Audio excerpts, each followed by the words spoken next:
Welcome on my YouTube channel Chand Elite Study Point. I am your CM sir and you are my brilliant student. Today is our topic vegetative propagation, advantage and disadvantage. If you want to know, please see it complete to end this video. Advantage, disadvantage. Let us start. My hard worker, genius, brilliant, and future maker of world. Okay, you are future, our nation, and of our world. Okay. After our generation, you take the command and you lead the world. So I am saying you, okay, please be careful and care your study, and always think, be positive, and keep away bad things. So today's our topic is disadvantage and advantage of which kiski vegetative propagation, advantage and disadvantage. What are advantage and disadvantage?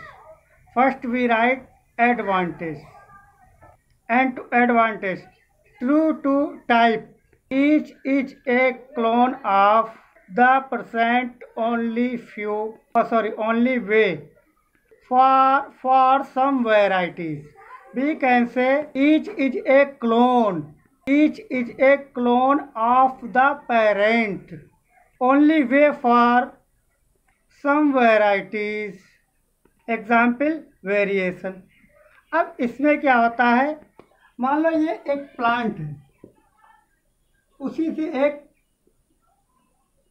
New plant हमने क्या करवाया, grow करवाया. Okay, एक उस old plant से new plant, मतलब ये parent है और इससे न्यू प्लांट बना, लेकिन कुछ भी मिक्स नहीं हुआ, कुछ भी करेक्टर उसके मिक्स नहीं हुए, मतलब कुछ अलग से करेक्टर उसमें नहीं आया. किस वाले में, न्यू वाले में. कल पेरेंट था प्रॉपर क्लोनिंग से, पर यहाँ पर करेक्टर मिक्स नहीं होते, ये प्योर. और इसमें क्या होता है, प्योर वैरायटी कंटिन्यू बनी रहती. मान लो ये प्लांट था, इसके बाद ये जनरेट हुआ, उसके बाद ये जनरेट हुआ. तो इसमें क्या होता है कि जो भी इसमें कोई करेक्टर अलग से मिक्स नहीं है, जो उसमें प्योर बनी रहती है. क्या मतलब कंटिन्यूटी, जो भी प्योरिटी बनी रहती है वही. अब जैसे मैंगो का है, अब मैंगो का न्यू प्लांट जनरेट करवाओ, फिर उसके बाद दूसरा उस वाले मैंगो से अलग, तो क्या उसमें कुछ अलग से करेक्टर मिक्स हो जाएंगे? नहीं, उसकी जो प्योरिटी जो है वही बनी रहेगी. ओके, इस डिसएडवांटेज का यही मतलब है. दूसरा क्या है, uniformity. Each will be the exactly the same. Each will be exactly the same, मतलब जो भी एकदम है, ईच जो भी है, जो एक बिल्कुल सेम ही रहेगा. क्या रहेगा, एकदम सेम ही रहेगा. मान लो हमने क्या करा, एक रोज़ का प्लांट लिया, उससे 2-4 प्लांट क्या करवाए, ग्रो करवाए.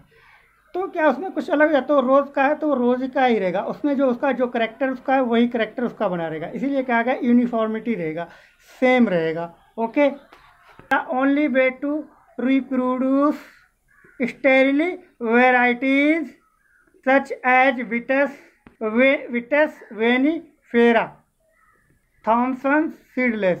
अब हमने इसमें क्या बताया है, ये सीडलेस है, जैसे विटस वेनिफेरा. अब इसको ये प्लांट है वेनिफेरा विटस का मान लिया, इसका हमने मान लो नया प्लांट बनाना है, तब इसमें सीड तो है नहीं, तो हमारा कौन सा मेथड काम आएगा, वही वेजिटेटिव प्रोपेगेशन, जैसे उसकी डाल काट कर लगा देना, इस तरीके से. यही तरीका है. हमने बोला इसमें स्टेरिली वेराइटीज़, इसका मतलब होता है इसमें सीड नहीं होता है, जो उसकी वेराइटीज़ है वही उसकी वेराइटीज़ बनी रहेगी, और उसका वेजिटेटिव प्रोपेगेशन के जरिए ही उसका हम रिप्रोड्यूस करते हैं, वेजिटेटिव प्रोपेगेशन के जरिए. अगला पॉइंट है हमारा speed to maturity is much quicker. Speed to maturity is much quicker. पहले मैंगो के पेड़ हुआ करते थे, आज से 150 साल पहले, जब वेजिटेटिव प्रोपेगेशन का ये मेथड नहीं पता, तो एक आम का पेड़ तैयार होने में कम से कम 15-20 साल लग जाती है। लेकिन अब क्या हम देखते हैं 4-5 साल में जो कलमी जो पेड़ा होता है, जो ग्राफ्टिंग के जरिए तो तैयार किया, 5 ही साल का हुआ उसमें फल आ जाते हैं, जी आम इतने बड़े बड़े लगते हैं। तो ये क्या है, ये हमने क्या बताया, स्पीड टू मैच्योरिटी, जो मतलब जो क्वालिटी इस पहले जो 15-20 वाले में जो होती थी, अब वो कितना आ रही 4-5 साल में, उसका ये हमने, इसका मतलब यही है पर हुआ स्पीड टू मैच्योरिटी। इससे ये फ़ायदा होता है, किससे, वेजिटेटिव प्रोपेगेशन से। हम एक नज़र डाल लेते हैं डिसएडवांटेज पर। अब इसकी डिसएडवांटेज क्या है? Disadvantage, little chance of a new variety arising, monoculture are susceptible to disease. अब इसमें मोनोकल्चर का मतलब क्या होता है, जैसे ये एक मैंगो है, इसके बाद ये दूसरा मैंगो, इसके बाद तीसरा, एक के बाद एक जनरेशन मैंगो प्लांट की आती रहेगी, उसमें कुछ भी नया नहीं होता रहेगा। तो कुछ नया ना हो तो उसका जो सेम ही मतलब करेक्टर उसके बने रहते हैं, तो इसको क्या कहते हैं, मोनोकल्चर कहते हैं। तो इसकी वैरायटी अराइजिंग मोनोकल्चर।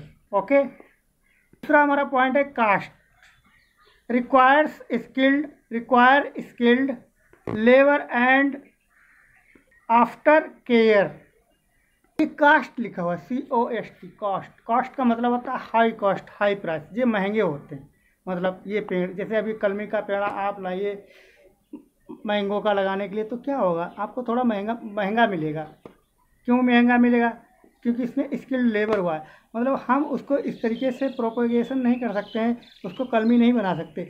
ये उसकी स्किल लेबर की वजह से क्या होता है, जो एक तरीके का ये भी टैलेंट है, ये स्किल है उसकी जो प्रोपेगेशन करने की, इसमें लेबर हुआ, तो ये क्या चीज़ बढ़ाती है, उसकी कीमत बढ़ा देती है, उसकी वैल्यू बढ़ा देती है, किसकी, उस मैंगो प्लांट की। तीसरा पॉइंट हमारा time, each plant has to be individually propagated. Okay, एक बार और सुन लीजिए, each plant has to be individually propagated. अब इसका मतलब क्या होता है, please try to understand it, be careful. Okay, अब हर प्लांट को जो भी कलमी पेड़ आम का आता है, तो उसको क्या करता है, बड़ी मेहनत से, मतलब इंडिविजुअली प्रोपेगेशन उसका होता है। Okay, thanks for watching my video and next topic is our what this. Please wait one day and see it. Thanks for watching my video. Like, comment and subscribe my channel, and if you cooperate me, I will show you on my channel new topic, every day new topic, something new. Okay.